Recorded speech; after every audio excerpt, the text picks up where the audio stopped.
Ano para sa inyo ang meaning ng BYD? O ang meaning ng BMW?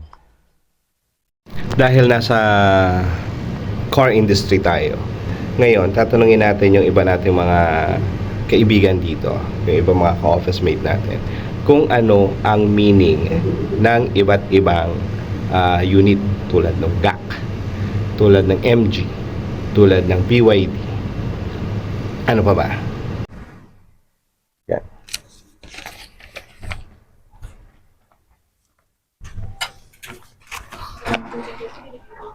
Okay.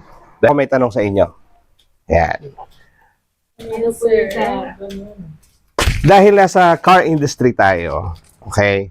So tatanungin ko lang kayo, ano para sa inyo ang meaning ng BYD?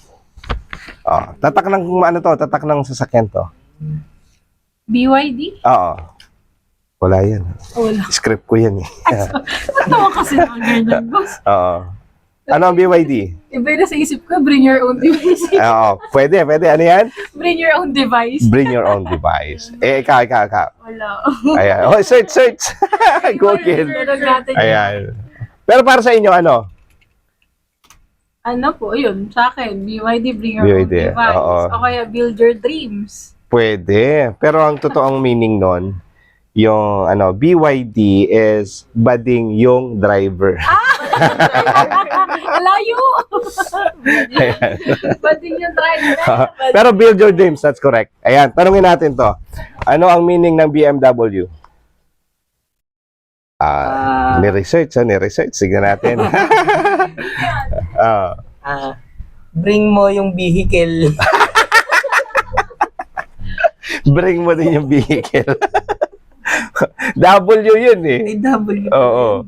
Oh, bring mo okay eh. Oo. Ano pa? Sige nga, search mo dyan kung ano ang BMW. BMW. Alam ko ano to eh. France. German. German. Banggitin mo. Ano to? Sige, pronounce mo siya. Stands for... Ah. Ano to? Bayershi? Aha. Motor and work.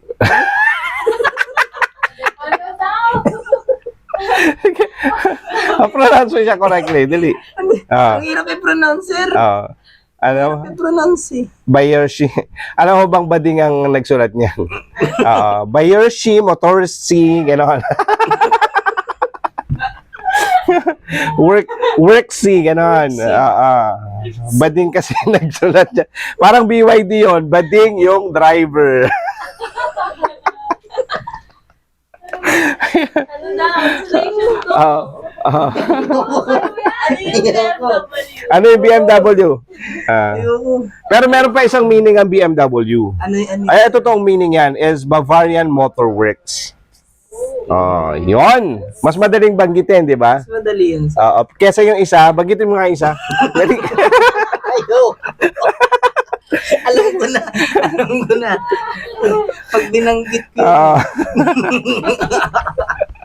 Ayaw na banggitin. Mabubuking siya. Babashi. Thank you. Bye-bye po. Bye.